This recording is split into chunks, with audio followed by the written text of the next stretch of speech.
You are watching And the Foul's Full Court Press. And now, here's your host, Nat. Where you at?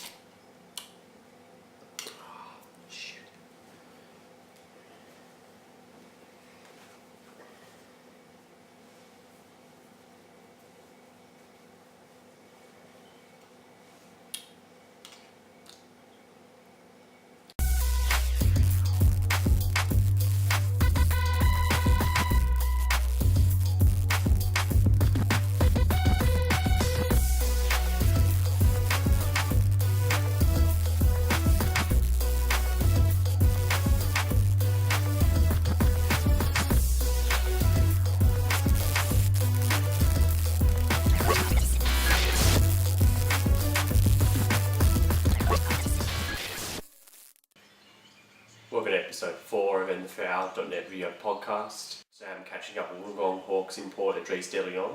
Adris signed with the Hawks this off-season after playing for the now defunct Gold Coast Blaze last season. He's a streetball legend, and this season he's in serious MVP talks. Also have a look at the top 5 players of the week, the league leaders, the standings, and of course blast from the past.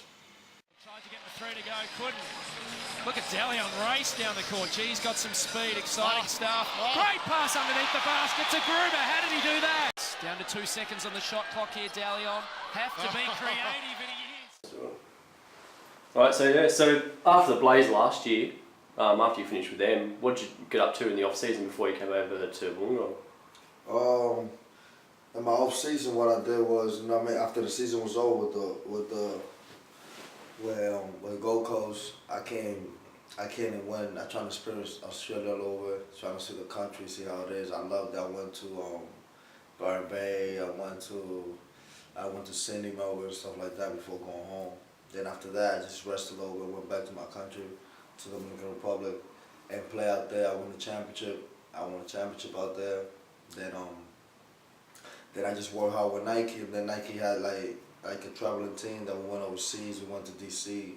We won championship out there. So, and then I just found out that the Gold Coast was coming back. So I was just figure out, should I go to Europe or should I come back here? I love this place. So, the Wollongong Hawks gave me a good opportunity to come down here, and so far we're doing good. So who did you play with on the Nike team? Or who did you play against? Who did you play with? Like any NBA players or good street ballers, like name street ballers and stuff? Yeah, I play the team that I play with Nike is like a lot of overseas players that I play overseas in Europe. Then we played there for a while, and we been playing together for a while in New York. So a lot of guys from New York, and the people we play against like almost the best players in each city we go to. Like we went to Paris, they picked the best players in Paris, put in one team. Then we beat them. We went to London, did the same thing. Then we went to DC. So in DC they had it's kind of like the tournament of boroughs. So they took play for each city: Chicago, LA, DC, and us in New York. So they picked them, and then we played against each other, and we won that championship. And there was a lot of NBA players. It was like Pooh Jetta, he played with Sacramento King. Marcus Williams played with the Nets and different teams. All other cats that play overseas, so the competition level was high. The dream team from the USA Dream Team was there, like LeBron, Kevin Durant, everybody was there. It was kind of exciting. Seeing the guys watching you play, Yeah. And it was kind of like something big. It's called the DC Washington Festival. So it was kind of like before the Olympics type of thing. So it was pretty exciting. So yeah, a lot of people don't know that you in college you actually play with Rodney Stuckey, who plays for the Pistons. Yeah, me and Ronnie recruited me to go to Eastern Washington. Like he just text my phone like, yo, you should come here. Me and you at the guards, we're gonna be pretty good, stuff like that. As soon as I signed the letter, then he entered the draft. So we only had time to work like and in the summer, stuff like that. So Do you still stay in contact with? Not really. Like as soon as you go different ways. People got different things to do. I didn't met him. I didn't know him like that personally. It just like he just told me to come to his school, and then he decided to leave. Then we didn't have like like that relationship. You know what I mean? We didn't have enough time to do that, so. So what do you think Hawks are going to do this year? Do you think guys can at least make the playoffs? Are you talking like championship amongst the team? Or? I think if we keep doing the way we keep been playing, like I mean, it's a veteran team. They've been together for a while. You know what I mean? They had the up and down. They had good seasons. They had bad seasons like last year. So they know what they need to do. They got a pretty good coach. You know what I mean? And then me and Lance, we just come out here and try to fit in. You know, so. And I think Gordy and the guys did a pretty good job. They put in a situation where we could help them. You know, most of the time we don't know what we're doing out there because the other four, and they've been together for so long, made it so easy for us just talking and stuff like that, and and let us play our game. And that's one thing that we're doing pretty good. Like everybody know everybody's strength and weaknesses, and we try to cover it when we need to, and we try to use it when we need to. So that's what we're doing so far, and I think it's pretty good. It's working so far. So. Yeah, well, Reece Martin's been Wollongong forever, and he's currently starting, and heaps of fans and stuff have asked why you're not starting. And are you happy still coming off the bench? I mean, chances are, unless something miraculous happens, chances are you're going to win Sixth Man of the Year and all that sort of stuff. But are you happy still coming off the bench? You know one thing though, like I think Reece Martin, like if I know people see him play for the last couple of years. I only saw him play last year. It's kind of like so. He never know, especially when you're the main point guard. Especially in this league, you need like type of two guards. That's what Joey brought me to the Gold Coast. See different things to like give us some rest and put him at the two and stuff like that. And I think you been the main point guard kind of affect you sometimes because everybody focus on you and deny you, and then it's hard to run your offense. And I think he's been pretty good since last year. The way I saw him, and now like, he seemed comfortable. Now he run his offense. He get the 9, I bring the ball up. He could run the offense by being aside and tell you other people go here, cut here. When he got the ball, I do the same thing. I help him out with let's cut his. You know what I mean? So we got a good chemistry, and I think this year so far he made my job easier. You know what I mean? I come off the bench and stuff like that, but it don't even know we play the same minutes. You know what I mean? Me and Lance haven't played the same minutes, so the rotation's pretty good. I'm the type of player that no matter what situation, what position you put me in, I'm always going to be effective in the game because of the way I play. I play hard, I play with passion, I love this game, so it's kind of like you put me the 10th man and give me 3 minutes, I'm going to give you 3 good minutes, you know, no matter what happens. So that's my personality, the way I am. So. Yeah, sure. Well, it looks like you're probably going to go to the All-Star game, like voting the starting lineup, which would be pretty funny because you're coming off the bench for your own team. But what do you got planned for the All-Star game? You got anything special? You know, something like, with the All-Star games, getting almost the best players in the league together and playing with each other. Now, most of the time we play against each other, hitting elbows, so kind of to catch up with a couple of people, see how they think, how they are, the personality. It's kind of a good thing, and trying to play with them, trying to see other things that they do pretty well and have fun out there. Me, personally, I love all the time because of the way I play. I love getting the crowd into it. So for me, every game is an all-star game, I try to play my game and try to get hype and stuff like that, so, and entertain people, at the same thing as winning. So I'm looking forward to it and just be myself out there. If you and Lance, because Lance is in the dunk comp this year. I don't know if you'll make the All-Star game, but he's in the dunk comp this year. Have you guys talked about hooking up for something special in the dunk comp? Yeah, Lance, man, Lance got so many things going on. I'm scared of because I don't even want to be involved. I want to just look at it and see when it happens. He got a lot of things going on right now, and I think it's gonna be. I'm pretty excited for him because I think he got something on his back. He's never lost a dunk comp. Apparently, he said to me the other day he's never ever lost a dunk comp. So that's what I'm looking forward to it because I don't think this will be the one that he's gonna lose. He won't lose this one. I'm telling you, he won't lose this one. So I'm really looking forward to this, and I'm really happy for him. He really excited about it. So I'm really looking forward. Yeah, sweet. So I guess the same theme as the All-Star game. If you could name 4 other players that you could play with in the NBL right now on the same team on the same court, same time, who's the other 4 that you pick? You know the feeling. There's a lot of players that I would love to play against. And that depends what type of game you're in. The All-Star game, you need fancy players. You know what I mean? So you need the Gary Irvin crossover sprint. You need the Cedric Jackson. Cedric come down, crossover, dunk on you, lobs, all that. Abercrombie. You know what I mean? It depends what type of it. But I think my other four will be cancer guard. You know what I mean? I could pick Cedric. You know what I mean? I could go with Gibbo, even though Gibbo is a defensive player. Then it's hard. I go with Gary. Gary's a hard. You know what I mean? He's not gonna back down. If I'm trying to win, I go full guard and a big man. You know what I mean? And then I just get any garbage man that could rebound. Oh, Will Hudson. I'll go Will Hudson to grab every rebound, and all the guards just shoot every time. So. You and Gary played against each other for years. Yeah. What sort of I guess most people don't know where you guys originally started from or whatever. Like, talk about how you guys when you guys first played against each other. Like, how's your your relationship with Gary? Me and Gary was like kind of competitive, and we play ball against each other and stuff like that for a while. Then you see the same faces for a while. You just be like, you get comfortable. Yo, what up? You know what I mean? Say what's up to them, and then we got trying to get to know each other was in Canada. We spent most of the season with them talking. We live in the same house. We had up and down. We fight. We had fights. We had everything. It was like a show pop out there. It was like a reality show. You know what I mean? So many things going on there. And then we got like that. And then he came here. You know what I mean? He put a good word for me before I was coming over here. People asking me. It was like, yo, he's pretty good. I think he could play in the league.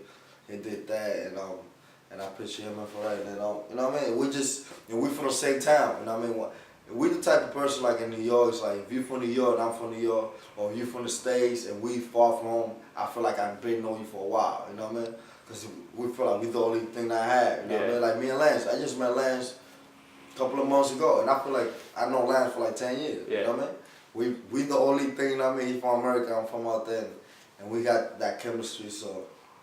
Yeah, well, like, before you played in Australia last year for the Blades, a lot of people, I guess, unless they were in the street ball, didn't really know anything about you really at all, I guess.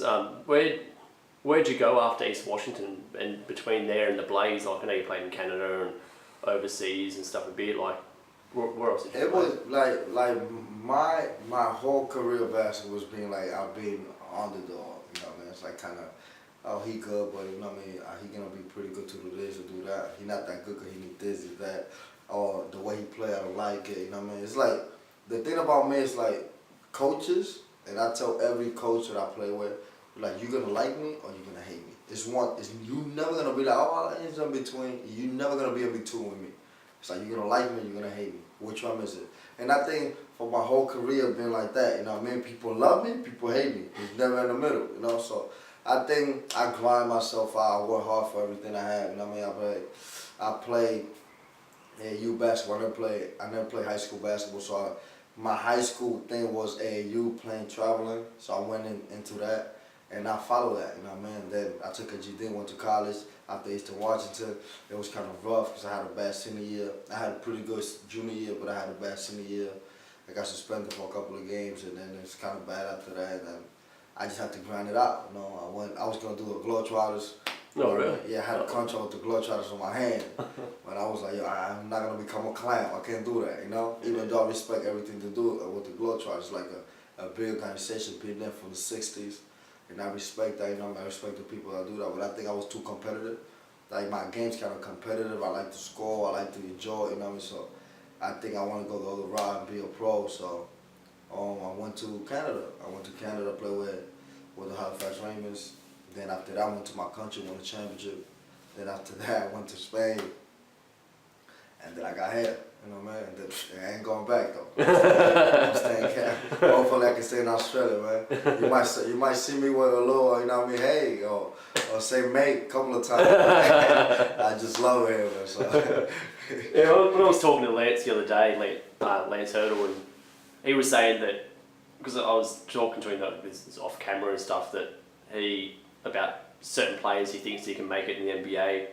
And he said that out of easily anyone in Australia that you'd be able to make the NBA, but the only thing is that because you have that street ball tag against your name, it's sort of, you know, they won't take a chance on a street baller. You know, not that many street ballers have made the NBA apart from Red House or whatever. Skip to my Lord. So like, it's like they got that background, like, who you're a street baller, but at the end of the day, it's just putting that little basketball in the hole. Yeah. You know what I mean? Like, you know, Joey Wright, you know how many times Joey Wright was like, yo, I'm gonna get you a tryout on a workout, stuff like that. Joey really think I can make it, you know what I mean? And not only Joey, a lot of coaches too. It's just putting that politics, like, putting that juice out there, like, you know what I mean? Somebody taking the chances. Joey took a chance to bring me here. Nobody knew about me, right? When he brought me, people thought it was a bad move by him. You know what I mean? So he had two point guards already. You know what I mean? So it was a bad move by him. And what he did was like, no, he saw something that somebody never took a chance on. He was like, yo, let me bring her, you know? And I think it worked out for me. And then I think and a couple of times I play against competitive guards, stuff like that. And most of the time I'll play them, you know? So they come down to that guy be like, let me give him that chance, you know what I mean? So like Jeremy Lin, that's a perfect example. Jeremy Lin was in the league, struggle, all of that. Nobody give him a chance. They give him a couple of minutes, he show up like he belong there, and look now, he's like a face of a franchise. You know what I mean? So kind of like that. Because I mean, you outplayed Brandon Jennings and like Marshawn Brooks, who plays for the Hawks, I think he does now, maybe. He used to play for the Nets. Yeah, I don't know what he might still play for the Nets, I can't remember. But is like the NBA sort of something you want to do, or like obviously every basketball player wants to play in the NBA, but I mean, is that like a goal, or is it just if it happens, it happens, if it doesn't, whatever? It's kind of, I thought it depends the time of the age that you win though. Like when you're coming up like 23, 22, that's kind of your goal. Like you want to go in there, try to make it. But when you turn 25, 26, now it's like, now I have to maintain a job. You know what I mean? If it comes, if it don't, I'm going to keep work hard to maintain my body and be a pro and be a professional and just be consistent with what I do. You know what I mean? It's still keep my job, you know? So if you play good and somebody saw you and give you a try or whatever, you do it. If it don't come down, I'm not looking forward to it. I'm not focusing on that. I'm focusing on me. You know what I mean? Most of the time, I'm trying to focus on everything. Like, I need to make the NBA. I need to do this. I need to do that. Now it's more like you need to maintain your job. Get a little older, you have to take care of your body, all them little things. You know, if it comes, if it comes. If it don't, if it don't. You know what I mean? You have to just be happy of what you're doing and the job you're doing. Like, I love my job. I could go play 3-on-3. If 3-on-3 giving me a little money, I go do that. Because me, personally, I will play this sport for free. Because I love it. You know what I mean? It's not even about the money, stuff like that. Even though that's the one that pay the bills, stuff like that. But I really love this game.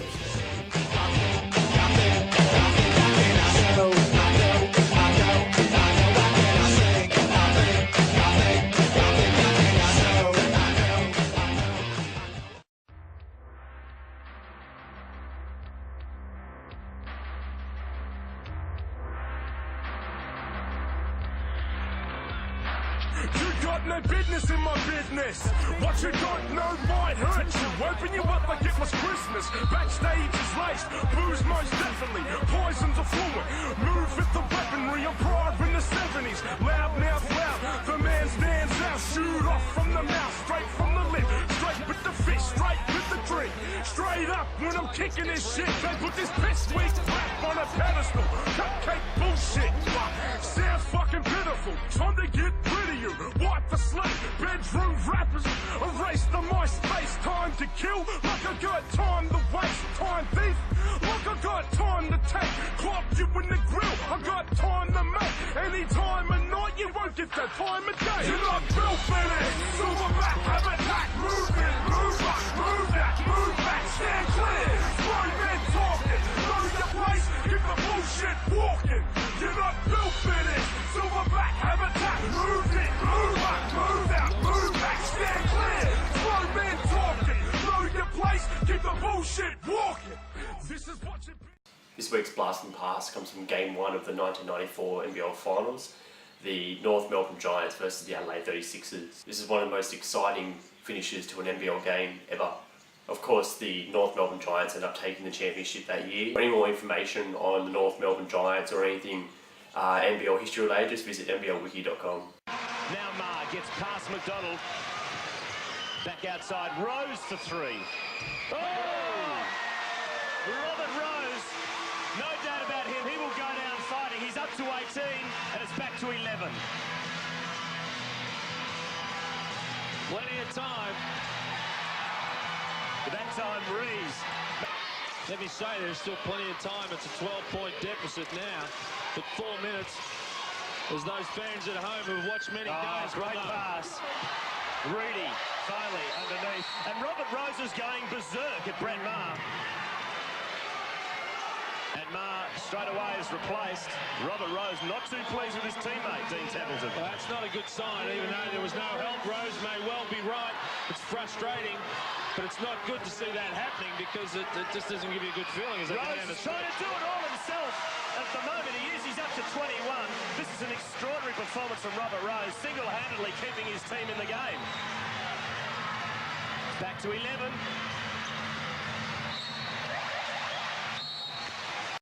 Trying to get the ball to Rose. There's Maher. Johnson's got the job on Rose. Maher under pressure from Reedy. Gets it to Rose. Will he go one-on-one on Johnson? Reedy there for help. He wants to. 10-second warning buzzer. Rose! Oh! Yes! It's a three! Robert Rose! It's a 6-point ball game. And the Giants, Dean Templeton, have not scored for some time. Maley dishes to Reedy. Could have been offensive. No call. Johnson for three. Yes! Oh, big play by the Giants. Big no call down there too. Smythe.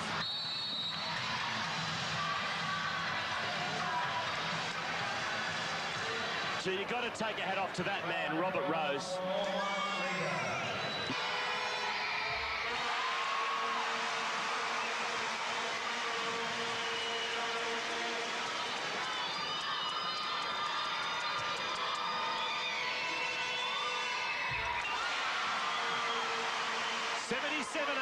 Seven the difference. Adelaide need a stop. Leader got Maley to his right. It's where he goes. Off the foot of Mackay. Johnson touched shot off the glass. Won't go. Here's a chance for Adelaide. Maher. Just over a minute left. Fouls on Johnson. Maher will go to the foul line. One-on-one. Bit of pressure mounting here, I would imagine, Dean. Certainly is. All sorts of scenarios now as we get down to the stretch again. A minute 11 remaining on the clock. 6-point game, could be a 5-point game. The Giants will have the ball. Look for the Sixers to get that pressure up the court again. So it's 5 points with a minute 11 left in the game. Maley gets past Blakemore. Back to Leader. Fouls on Maher, good work. Sends North Melbourne to the line. If they miss, Adelaide get possession. Stopping that clock gives them more opportunities. And Leader misses. Oh, they turned their back. Gone for anybody. I could have grabbed that rebound. They turn their back, North Melbourne, now Rose. The three. Yes! Listen to the crowd. It's a 2-point ball game. What a game. McDonald, a monster pass to Reedy. They've got to score, North Melbourne. I've got to stay positive. Adelaide throwing everything at them. Robert Rose has been magnificent. Listen to the crowd. Fouls on Smart. No, it's not. McDonald. Loses it over. No. Wow. Foul is called. Maher makes this. The Giants still have the last shot for the game. Could this be overtime? What a comeback by the Sixers. Maher makes them do. The Giants can run down the clock. They will get the last shot of this match. Scores are level at 84 apiece. It's going to come down to the last shot of the game. They cleared the court for McDonald. He's got to go soon. He's going to go one-on-one with Smythe. Gets past him. McDonald off the glass. Leader off the glass won't go. Maley! It's a tie. It's a tie.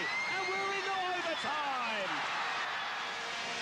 Oh. Do they set him up for the charge, but McDonald was aware of it. They're going to play keepings off here, the Giants, but they must attack the basket. Cannot be negative. Maley. Go to the hoop, son. Good hands from Rose. Maley throws up the shot. Mackay comes up with it. Now to Rose, to Smythe. Ma for three. Fouls on Rees. Ma will go to the line for 3 shots. Oh, you give a bloke a rap. I've just said that he was shooting the free throws brilliantly down the stretch. Misses the first. The possible three-point play. The better shot by Brett Maher. Still a very ordinary free throw shooting performance by the Sixers. Overall, they're 53%. And Maher makes 2 of the 3. Now it's 4 points the difference. Minutes about to check in, looking for that bit of extra speed and transition coming in. Is the extended pressure again? They're going to get the ball over.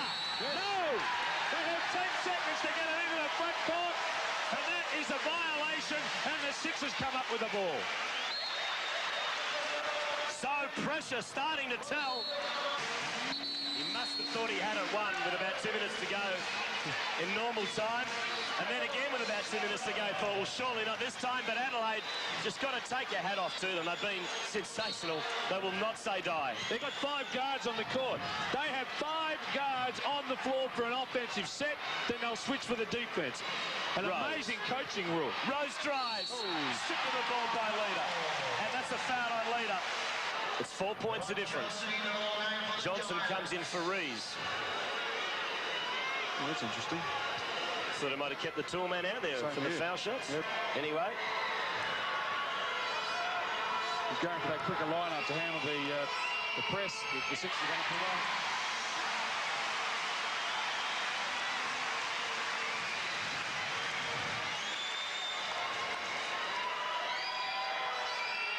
And Rose makes them both. It's 2 points the difference. And there's the trap again. Can the Giants get the ball up the floor, let alone score? Maley to Leader. Back to Maley. Up goes to 2. No! Rebound to Davis. Adelaide have a chance to tie it up or go to the lead with a 3. Less than a minute remaining in the first period of extra time. Giants by 2. Rose. They've cleared the court for Rose again. Look at him go one-on-one. Up goes to 2. Not this time. Davis can't tip it in. Ma the rebound. Rose. Smythe for 3. Mackay. Davis. Oh, will it be the Cinderella? It's a 2-point shot. Scores a level. Scores a level. It was a 2-point shot. So again, North Melbourne will have the last play in this first period of overtime. McDonald can win the game for North Melbourne. So it's come down to the last shot again. He's got to go, he's got to go! McDonald. He wants to draw the further. Up goes the shot. Oh! Makes it. Makes What it. a shot! And the game is over. McDonald has won the game for North Melbourne on the buzzer in the first period of overtime. Listen to the crowd and look at the Giants. What a sensational performance and what a sensational cut. Valdinas can't foul. No point now because the game's over. Sten stopped for 2. And Larry got 2 more points in. The clock's running down. Rose will have one last 3. And the foul has been called. No, it hasn't. The fairy tale is now complete. North Melbourne are the champions in season 94. What a Cinderella.